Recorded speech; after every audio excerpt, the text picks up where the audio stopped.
Folks, good morning and welcome. We're learning Torah today. We're learning the Torah portion of Parshas Vayeira, and I've got to share with you the insight that was just shared by Rob Berger. That in the Torah portion last week, the portion of Lech Lecha, we learned about the first war in the Torah. And what happens in the first war in the Torah? It's a war where Jewish hostages are taken captive. Jews are taken captive. Abraham comes in and he teaches us how to deal with hostage situations. The only way to deal with hostage situations is with full military might. You do not negotiate with terrorists. The Torah rules, by the way, that you're not allowed to pay too much for a hostage. You're not allowed to pay more than 10 times the amount for a hostage. Why? Because obviously you're going to embolden further hostage taking. Right? Do the math. If Gilad Shalit was switched for 1,029, one of whom, by the way, was Yahya Sanwar, whatever his name is, the walking corpse, who is the head of Hamas, that was responsible for this whole attack. Just do the math. If one Jew is worth 1,029 Arabs, Hamas, then 244 hostages is worth like 1.5 million. Just do the math. That sounds like proportionality. Yeah, exactly. That's proportionality. You set those terms about proportionality, but Abraham has zero negotiations when it comes to hostage taking. You attacked our people. I mean, what's going on in the world today? Somebody breaks into your home with a machine gun, right? God forbid, takes action, right? And then you not only chase him out of the house, but you manage to take his gun away, and now you go get your people from his house, and now you're considered the abuser. Right, you're the abuser, right? You couldn't make this up. If you switch the story to any other country beyond Israel, the entire story would be the other way around, right? Only the Jews need to defend themselves for defending themselves. The story, as pointed out by Rob moments ago, in the Torah took place in the year 2023, since the creation of the world. Now, we are obviously in 2023 since some random event that happened 2023 years ago. But the Torah was the story of Abraham was 2023 since the creation of the world. Is there any significance to the correlation between those dates? We know that Hashem Yisbar B'chsev Amim, God counts by the count of nations, and therefore it says that in Psalms. And therefore, even when a count of nations, even when it comes to a date that is arbitrary and just relevant to the nations, like today, 2023, it still has some sort of a godly importance. So is there a correlation? I would think so. I would hope so, because that story ends in absolute victory for Abraham, and it all just ends amazing. And our story is going to end amazing with the coming of Mashiach. But folks, I've got something. This week is the destruction of Sodom and Gomorrah. Of wickedness, of Hamas. Hamas means. And hopefully by the end of this week, there will be the destruction of Gaza. Amen. In Sodom and Gomorrah, it was the few that overtook the many. Sodom and Gomorrah was the few that overtook the many. Why was that? Israel won the war. Oh, in the war against Sodom, you mean last week's Torah portion? Yeah, no, I mean Sodom and Gomorrah. Is from what I understand, didn't the few overcome the many? No, I think you're talking about that's last week. Last Last week's war. Sodom and Gomorrah was overwhelming, disproportionate force that God exhibited. You know, all they were doing was just killing people. You know, just regular stuff that goes on in Israel, in Palestine, right? They were just killing people. And God comes in and he swoops down and destroys the entire plain. There was no war. It was just divine intervention that turned the entire 5 cities into the Dead Sea. And it's still dead. That's how dead it is. So, I mean, that was disproportionate force. Take that, the United Nations, right? I think I ought to disband the UN, by the way. I think it's totally outlived its purpose. Yeah, Czech, and kudos to Czech Republic, hey, for leading that charge. What was that? No, the Israeli ambassador called for defunding the UN. The Israeli ambassador did? Called for defunding the UN. Trump said the same thing. And then what's his name? We had Czech ambassador. Yeah, I think it's just time. These guys, it's like, you know, the United Nations is like a pack of wolves and a sheep that's having a vote on what to have for dinner tonight, right? It's just ridiculous. Anyways. Remember you said earlier that we celebrate life and they celebrate the afterlife. Yeah. I think we should help them. I think that was General Schwarzkopf in the Gulf War. He said the Arab martyrs, they want to meet their maker. So our goal is to arrange the meeting. Yeah. So let's talk about the essence of Judaism in 10 minutes. Can we do that? We got a little more time than that. Let's give it some time. what is the essence of Judaism, Chuck? If you had to give me like one phrase for the essence of Judaism. Okay. Well, Chuck, that's humility. I hope that you will emerge That's enlightened today from our Torah study, because the purpose of Torah is to illuminate our eyes, open our eyes in godly wisdom, and to realize that we're not garnished. You know what garnished is? Nothing. We're not nothing. We actually, God is talking to us. Are you listening? Right? You know, imagine somebody's talking to you and you're like, I'm nothing.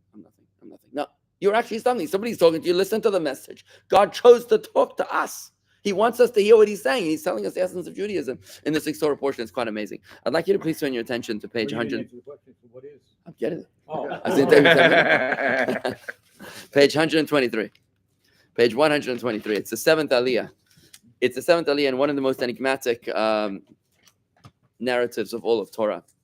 In a nutshell, what happens in this section is that God tells Abraham to bind his son up upon the altar.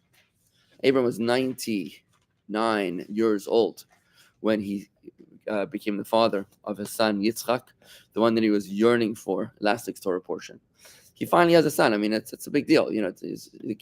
Now we fast forward to the year 2000 and 37 years later. So it says here 2047. Okay, Abraham's now 136 years old. 136, not so bad. You know, he lived to 175. He's 136 years old, and God says to him, "By the way, I'd like you to bind your son up upon the altar." How would you react to that, Chuck? Not favorably. Nikki, anything else? Rabbi, he fights for the strangers of Sodom and Gomorrah with God, argues with them, debates with them, and doesn't say one word to God when it comes to his son. Not only that, he says Hineni. He says, "Yes, sir." Right. Right after, right How do you there. explain that? You know, let's first understand how he reacted. Yeah, because that's a very interesting question I'd like to explore. It's going to take more than just this session. So let's understand how his reaction here before we contrast it to something else. So what happens is, let's just take a look at the story over here at page 123. It was after these words that in the year 2085, sorry, that was the year 2085, God tested Abraham. He said to him, "Abraham," and you replied devotedly, "Hineni, here I am. I'm ready to do your bidding." Over the page 125, he said, "Please pass this ultimate test so that no one will think that your devotion to me is limited." This is now the 10th and final test of Abraham. This is the 10th and final test of Abraham. Chuck, you have a keeper? It's okay. So, Wait. Yeah. Chuck. You don't have to go. we have an emergency. I'm gonna chuck one your way. We should put a keeper behind like a glass thing break in case of emergency, you know? Keeper, it's a keeper. All right, good. Hanoi Hilton. So this is the 10th and final test of Abraham, where God says this and he pleads with Abraham. He says, "Please." Can you imagine God says, "Please pass this test. Take your son." Now, I'm going to read the bold letters because it's going to get too technical. Otherwise, I'm just going to read the bold letters just quickly. "Take your son, the one you love, Isaac," just the bold letters, right? "And go away to the land of Moriah," that's Jerusalem. "Take him up there as an ascent offering on one of the mountains that I will designate to you." Abraham got up early in the morning and saddled his donkey. He took his 2 young men with him, together with his son Isaac, chopped wood for the offering, and rose and set out for the place that God had told him. Abraham is in total compliance, right? On the 3rd day, Abraham raised his eyes and saw the appointed place from afar. By the way, this spot is an amazing spot. When you come from the whichever direction Abraham was coming from, the spot from the what? It's the north. The north, you said? No, it came from Hebron is it's the south, right? When you come from that direction, the moment that you see the mountain, Moriah, which is where this place happens, right? This next piece here, it's actually, there's a UN post over there. There's actually a UN post, and this is no joke. This is a real thing. The name of that mountain where the UN is located is called the Mount of Evil Counsel. It's actually, that's where the UN post is, right? So Abraham said to his young men, "You stay here with the donkey while I and the young man, Isaac, go over there. We will prostrate ourselves in prayer and then return to you." Now, it's interesting. He used the plural term, "return to you," like he knew something. It was maybe a Freudian slip. We're not sure exactly what it was. Prophecy. Abraham took the wood for the ascent offering and placed it on his son Isaac. He took the fire knife in his hands, and the 2 of them walked on together. Isaac says to Abraham, he says, "Dad." He replied, "Yep, my son." He said, the fire and the wood are here, but where's the lamb? Like, aren't you forgetting something? Like, we're going to offer an offering, Rabbi. Didn't you forget something, the offering? Where's the lamb? Abraham replied, God will see to a lamb for an ascent offering. And if he does not, then my son, you will be the offering. That's pretty unnerving. How would you react if you were... What did he say? He didn't say that. God will see to a lamb for an ascent offering. And if he does not, then you, my son, will be the offering. But he didn't say that. That's not in bold. It's not in bold print. You're right. It's true. It's not. And the comma is very important. The what? The comment. Yeah, but No, the comma. but I want to say something. Otherwise, how did he answer the question? I challenge you. If you don't interpret it that way, No, he's still trying to persuade Isaac and not let him get suspicious. So why is he trying to persuade him not getting him suspicious? I mean, at some point, he's going to figure it out, right? Well, Isaac has already said, "Where's the land?" God. So what does he say? Abraham says, God will provide for him. Yeah, well, So Rabbi you don't Chanowitz say is saying, to him, if God doesn't Rabbi give it, Chanowitz is you'll saying be it. the one. Look how he's interpreting it. He's reading it straight up in the text. He says, God will see to a lamb offering for an ascent. Sorry, God will see to a lamb for an ascent offering. My son. He's saying you. No, That's no, what he's saying Read the verse. No, he's saying There's no comma. commas in the Torah. Okay. But it's how you say it. Yeah. What do you mean how you said? You know, it's you were there. You have a because recording? my son, You have an audio but recording? It's the way you're talking, the way you say it. It's very Sir, important. look at the original verse. I'm serious. I'm not joking. I think Rabbi Chanowitz is onto something. He says, "V'amar Avraham Elokim yireh lo aseh lo labani." He says, Can I say something? Sure, go ahead. So I was at the University of Maryland, and my building, which I shared with a Reform rabbi, it was very close to. His sermon on Rosh Hashanah, the day that you read this in the synagogue, was that the whole idea the Torah says is to teach us not to do this. "What not to? Don't be like Abraham." And I'm thinking to myself, no, aren't you missing the It's a whole reform. point? Aren't you missing the whole point of this Akeda? If the way I understand it, the more stark, to me, it speaks. Abraham is there, and God tells him to do something which does not make sense. No human being would accept what he's saying. It's totally irrational. And it doesn't make sense. Hang on, I'm getting it. Hang on. Oh, okay, I'm sorry. You do. I'm sorry. You're gonna steal my thunder I'm here. sorry. I'm sorry. I'm working towards it. No, but that's why I'm. You read the cliff notes. That's what Fickler in the audience, who knows the Okay, punchline. hold on. Sorry. All right, no problem. I take it. No, right. But I just think that you read the verse of it. It says, "V'amar Avraham Elokim yireh lo aseh lo labani." Avraham said, I'm going to read the direct translation. God will see the lamb for the offering, my son. And the very next word is "V'elchu shneim yachdav," and they both proceeded together. Like Isaac is like, cool, sounds good.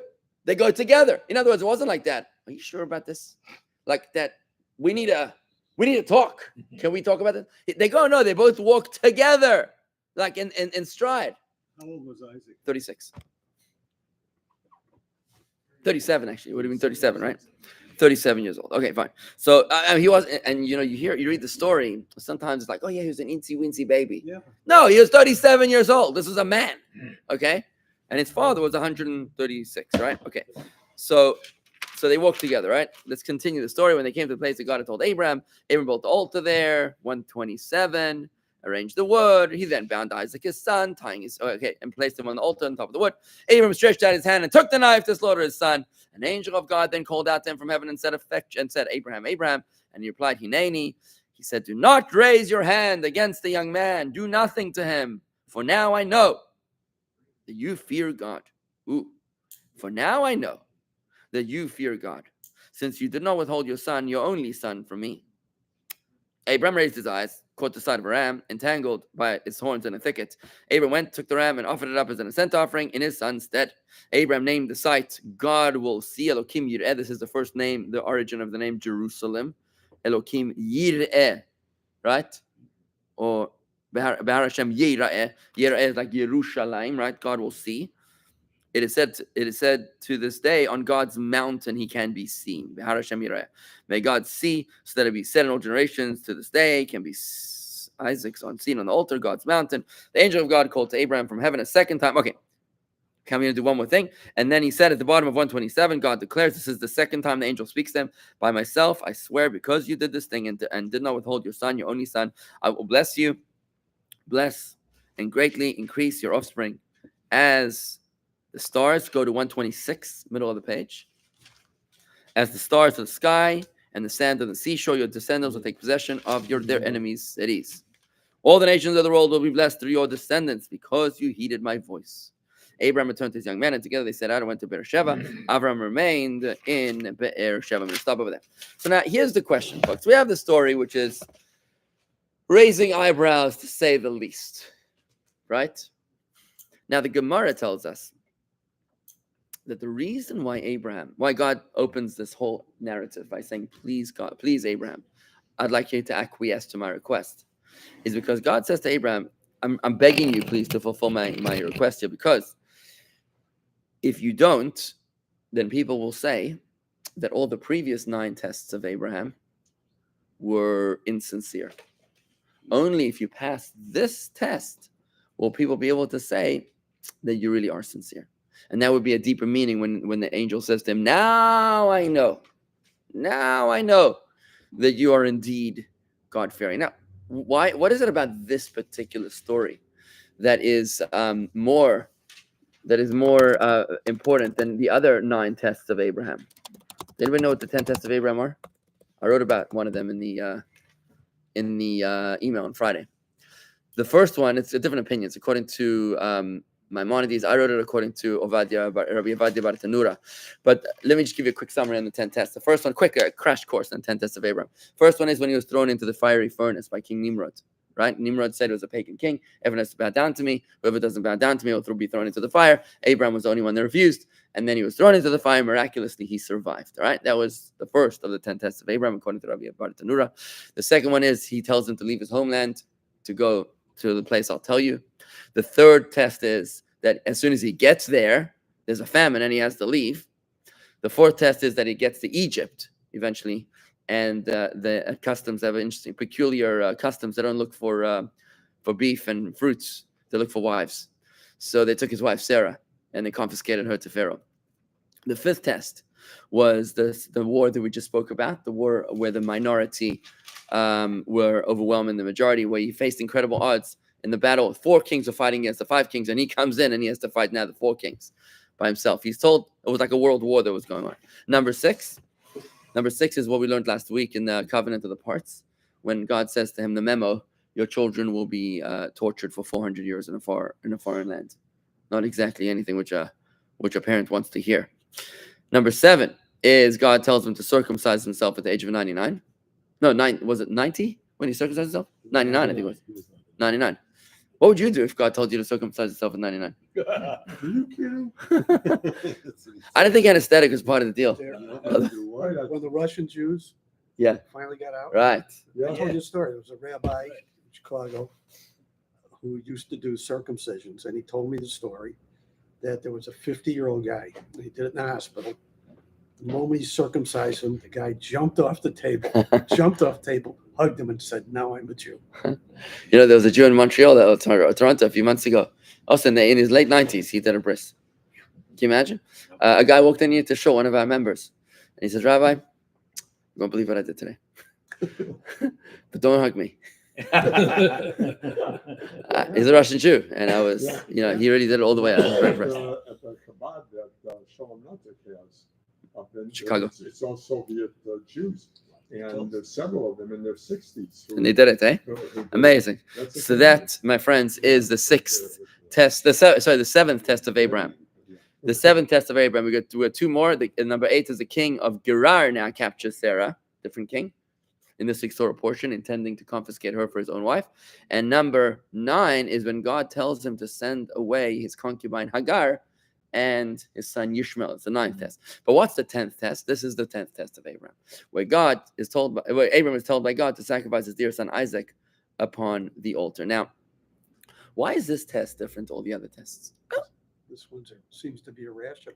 Seems to be irrational. Okay, it seems to be irrational. Fine. So let's think about this for a moment. Were none of the other tests irrational? Let's talk about the first test, where he had to jump into the furnace in order to.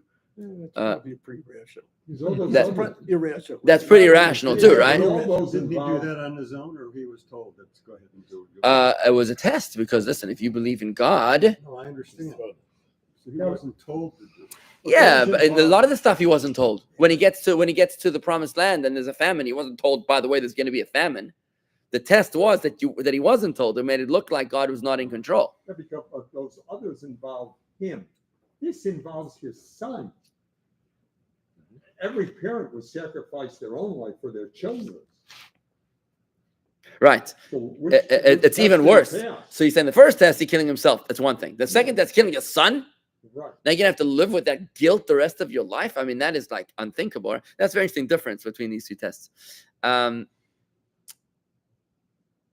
The way the Rebbe explains it is like this, is magnificent. And the way I understand the Rebbe's teaching, it's the essence of Judaism. And that's why this test was so critically important. Every other test could have had a rational explanation. Even the first test could have had a rational explanation. A rational explanation. Justification. So, the other tests, they make sense. Like you thought that, let's talk about the third test. You get to the promised land, and now there's a famine. So the message is to teach you that even though it looks like God is not in control, God is really in control, right? It's a rational justification to it. The first test is different to the last test. Why? Because in the first test, when Abraham was thrown into the furnace, you could justify that action by saying, look, Abraham, you got to put your money where your mouth is.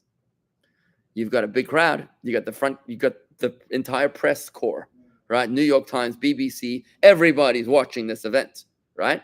Do you believe or do you not believe, right? Your entire life's mission is to spread monotheism. This is your moment. You got the world stage. This is a pretty cool moment, right? He's got the entire world press in front of him. This is going to make headlines everywhere. You can actually justify and say, well, it's worth it to die for what you believe in. But when it came to this test, like Harvey said, it's absolutely and entirely irrational. Why? Because there was no one else there. For Abraham to prove his faith by sacrificing his son upon the altar with nobody watching, what's the point? The two servants. They weren't even there. They were left at the UN. Well, except when Abraham came back down, they were going to say, where's your son? Yeah, they're going to believe him, right? Yeah, we're going to believe you now. That's your faith. At least bring the audience, invite the press. Make a press conference, at least, right? This was... He was proving to Hashem. He wasn't proving to anybody. Exactly. And this, Jan, is my understanding of the essence of Judaism, because so many of us, and I'm not even done, by the way, because there's one more point which is even more irrational. God told him, you're going to have children that are going to be as a multitude of the sands of the sea. They're going to be like the stars of the sky. Right, I spoke about that in the sermon. They're going to be, your children are going to be fantastic, right? I'm 137 years old. It was a miracle enough to get me a child at 99 years old, right? Now you want me to slaughter him? God, you lost your mind? Like, what happened? You didn't, like, what's going on? He could easily have thought that God just lost the plot. Are you starting a nation with this? Yeah, like, what are you doing? This was 100% unrational. It was the opposite of logic. It makes no sense. What do you mean? Everything I've lived my whole life for is to build this legacy, to create this heir, and now you ask me to kill him? This makes no sense. Me, I should kill him. This makes zero sense. Yet, here Abraham shows his true colors. He says, I don't serve you, God, with my brain. I don't serve God with my brain. I serve you as a chariot. What is a chariot? Merkava is a tank in Israel, right? But the Merkava, the original Merkava, in the words of Chassidus of Tanya, is a Merkava means a chariot. The chariot never offers its opinions to the horse rider, right? The chariot follows exactly whatever the driver tells them to go. It's like your car. Your car follows you every move. Your car doesn't say, I don't think that's a good way to go. Well, maybe the new cars might do that, the GPS. Maybe they start telling you error, like you're on the wrong way, recalculating. Make a U-turn, right? But the true chariot doesn't ever offer its own opinion. It just follows with 100% unconditional commitment. This is the essence of Judaism, to be able to say that I love God, I'm devoted to God, I trust God blindly, not only when things make no sense, but even when they are the opposite of logic. that is also when I'm devoted to you, Hashem. And because of that, there was no rational justification for this behavior.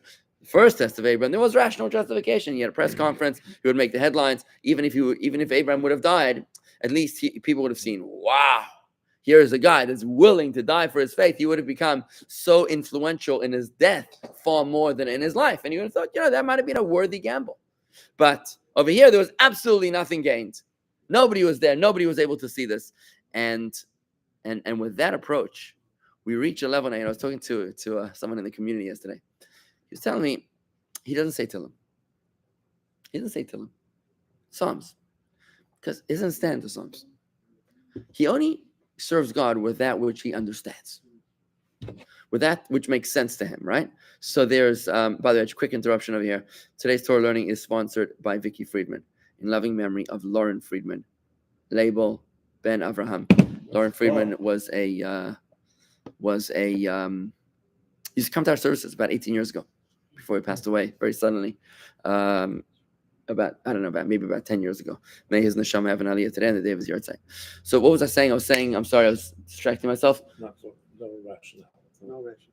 I was saying no rationality. This person was saying to me that he doesn't say Tehillim, doesn't say Psalms, because he serves God only when it makes sense. If I have 2 hours to read Psalms, or 2 hours to learn something which is like Talmud that I'm going to be able to understand, I'm going to feel good about it. I wanted to shake him and say, who cares about how good you feel? What you need to do is to serve God. God doesn't care how good you feel. A guy walks into shul here a while ago, and he lays tefillin for Israel. Tefillin. The nations of the land will see the name of God upon you, and they'll fear you. So he came in to lay tefillin. He writes me afterwards. He says, Rabbi, I didn't feel any different. I said, who cares how you feel? Like, what's that got to do with this? You lay tefillin, you send spiritual protection to Israel. Fantastic. Imagine a soldier shoots someone and says, I didn't feel any different. Okay, I couldn't care less how you feel, right? So when the question is a paradigm shift. Are we obsessed with our sense of self, or are we obsessed with whom it is that we're serving? If you're obsessed with yourself, then it's all about my comfort zones, my background, what I'm comfortable with, what I'm not comfortable with, what makes me feel good, what doesn't make me feel good. This is my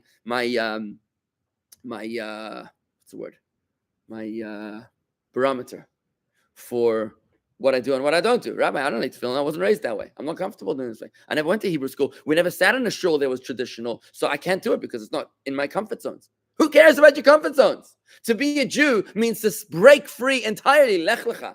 Get lost. Get out. Get out of the land that you were born, your birthplace, your father's home, your customs, your rituals, your acquaintances, and go to where? To the land that I will show you. This is what Hashem is telling us. Our forefather Abraham isn't just our ancestor. He's our template. And the reason why we read this portion, not only every year, friends, read this portion every single day. Every single day. It's the first thing we say after Adon Olam, after the morning blessings. We read this in order to remind ourselves that whatever comes today might be crazy, it might make no sense, it might be irrational. Like you look at this war in Israel. It's crazy. It's crazy. How can God allow such a war to happen? We've got big questions. Does that mean that you're throwing out the baby with the bathwater? You say, you know what, I'm done. I'm not with God anymore because I don't like how he behaves. No, a Jew doesn't say that. A Jew says that no matter what happens to me, I'm devoted entirely to Hashem, regardless of how I feel. And this is the reason why God says to Abraham, please, I beg of you to pass this test.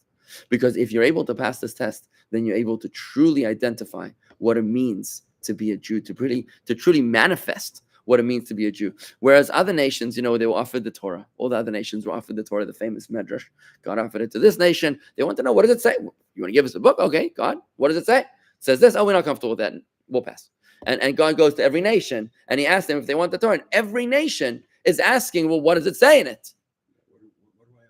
What do I have to do? So when it comes to the Jews say, well, how much is it? So God says it's free. We'll take 2. No, I'm joking. So he offers it to the Jews. The Jews' response is amazing. They say, if you're offering it to us, done deal. We say 2 words, na'aseh. First of all, we're 100% in. We're all in. Only afterwards, nishma, we will try to comprehend it. Understanding is a side benefit. This is a big concept, Chuck. I see, and I appreciate your reaction. We don't do no really. Your perplexing response is actually is real. It's a very real response because this is a huge paradigm shift that we're jumping over here. Most Jews, the vast majority of Jews are not devoted to God. Wow. Talk about an overgeneralization again. Okay. Listen, the vast majority of Jews are not devoted to God. What does that even mean? What do you mean? Well, what does devoted mean? That's a good question. But I think they are devoted to God. I think if they weren't devoted to God, there wouldn't be any more Jews. But let's assume. By the way, let me ask you another question. The overwhelming majority of the UN feels that Israel is a terrorist state. Does that mean that they're right? well, I'm not saying they're right. Or The wrong. overwhelming religions of the world are not Jewish. Does that mean that they're right? No, I'm not saying that they're right or wrong. Never follow the majority, man. You got to be careful. Well, I think among the majority of your friends devoted to God, I think now maybe your circle is different than my circle, and your circle may be different. Oh, my But I circle would is the same say, like it. but I would say No among atheists. all of us, the vast No majority of our atheists. friends are not, would never say they're devoted, never act Let me like tell you a they're quick story. I'm devoted. telling you a quick story. One of my ancestors, his name was Rabbi Yonatan Eibeshitz. Rabbi Yonatan Eibeshitz is a great Prussian sage. So he, when he was a young boy, he was precocious. So Kaiser Wilhelm of Prussia heard about this young boy and he wanted to figure out his precociousness. So he put him to the test. He orders that the young boy be sent to the edge of the town. And then he asks that no one should give him, that he should work out his own way. This 4-year-old boy has to work out his own way to the palace. Okay, and there's a whole delegation at the palace waiting. When eventually the boy makes it to the palace, everybody claps, applause. He made it. Now the king asks him, he says, "Tell me, little boy, how did you know the way? Have you ever been to the palace? I've never been to the palace before. How did you know your way?" She says, "Well, I use my intelligence to try to figure out the way. But what happens when you don't know where to go?" He said, "I would ask someone." What happens if two people gave you two opposite directions? One guy says right, one guy says left. Then he says, the boy, I would ask the third, and I'd follow the majority. Everybody claps, the genius of the boy. And now this is the moment the king was waiting for. He says, you follow the majority. Is that it? How many Christians are there in our country? And how many Jews are there in our country? Why won't you follow the majority? Right? So the little boy, in his wisdom, he says like this. He says, I only followed the majority when the direction was not clear to me. But when I knew, without a shadow of a doubt, which way to proceed, no matter how many people told me the other way, I wouldn't listen to them. And that's what the boy says in the analog. When it comes to Yiddishkeit, Hashem Echad, monotheism, I know that without any shadow of a doubt. No matter, I don't care how many people are going to tell me otherwise. There's no majority rules doesn't apply when you have absolute clarity. So what I'm saying to you, Chuck, is that we're living in the definition of living in exile means that we're living in a state of spiritual comatose, where mankind is spiritually comatose. We're in a state of spiritual slumber, of darkness and unconsciousness.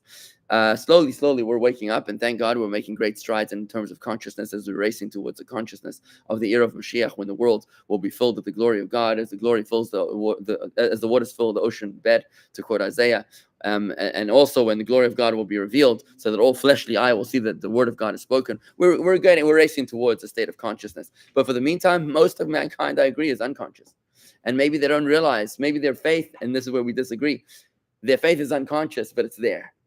It's there, it's just that it's unconscious. I'll prove it to you. I'll prove to you why majority of Jews are devoted to God.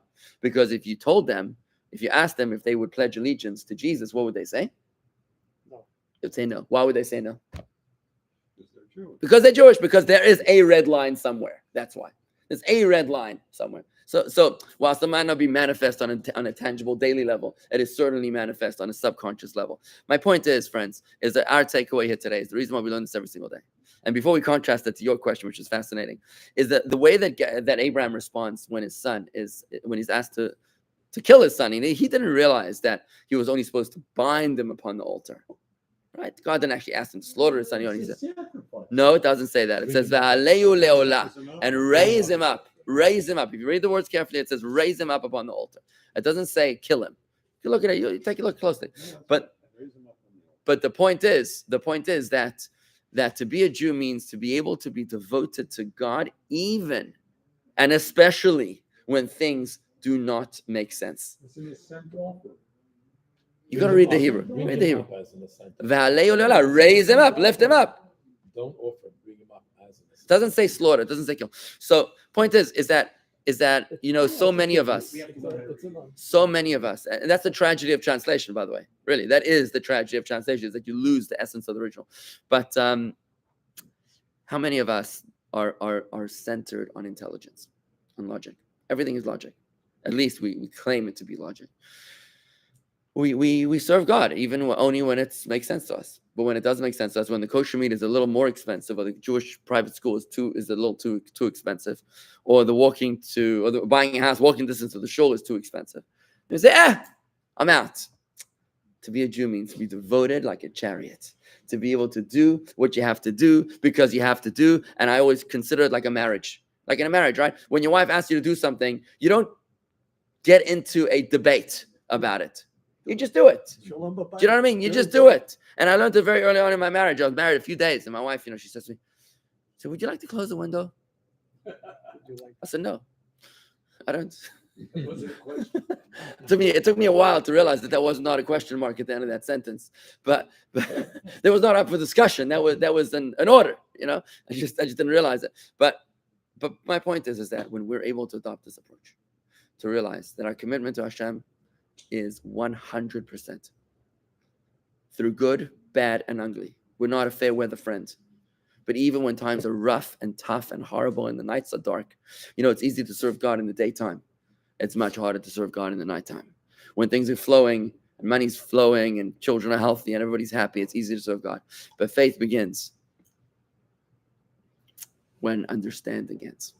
And that is what this test is all about. You haven't answered my question. Okay, so what's the question? The question is, Abraham argued with God for strangers he didn't know. So- 40, 30. So I would suggest the following. I would suggest the But following. for his own son, he didn't say one word. So I would suggest the following, and that's a thought which I would love to develop. But I would think that there was a reason for the destruction of the cities of Sodom and Gomorrah because of their corruption, but there was no reason for killing Isaac. In fact, God made it clear. He says, "Please, I'm asking you to do this as a favor." Yeah, so that begs the question even more so. So when it comes to defending the evil, there was nothing to defend Isaac from. There was no accusation against him. In Sodom and Gomorrah, there were evil people. So if Abraham would have said, okay to that, you get it. But his own son doesn't raise one protest. Okay, so now that you heard my explanation from the Rebbe, Yeah. right, you can understand that he has this blind trust. Now, the question which I think you should be asking is, Why do you have the blind trust? that's the question I think you should be asking, is how can you ever stand up to God? That's the question. And I think that the answer to that question is that Abraham is exhibiting to us that faith is a verb. What that means is that Abraham is exhibiting to us that I believe in God, yeah. But it's an active process. Or to quote Jonathan Sachs, he says, faith as a protest. I'm going to do what you want me to do, but I'm going to let you know that I'm not happy. Right? And you find this throughout the ages. Moses protests when God wants to destroy the Jewish people, God forbid, and others do the same. Noah is an exception who does not protest the destruction of humanity. But when bad things happen, we as human beings are not supposed to be okay with it. We're not supposed to say, well, that's what God wanted. Maybe the Christian approach would be to say, he is in a better place. That's a Christian approach. They say, well, I don't know why it happened, but I'm sure God knows what he's doing.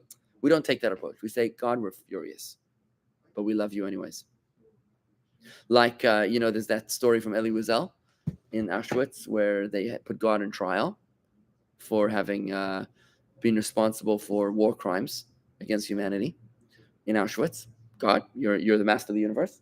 And then after the court ruled that God was guilty on all charges, they then look up to the sky and they say, in the barracks of Auschwitz, look up to the sky and they say, oh, it's time to daven Ma'ariv. It's time for the evening service. It's a wonderful movie. Yeah, on that exact thing. Yeah, I wouldn't call it wonderful, but I'd call it painful. But yeah, this is my understanding to your One answer. other question. Yeah. You're a soldier in the army, and the general gives you an order and says, "I want you to fulfill this order." And then a day later, a lieutenant comes to you and says, "Disregard that order."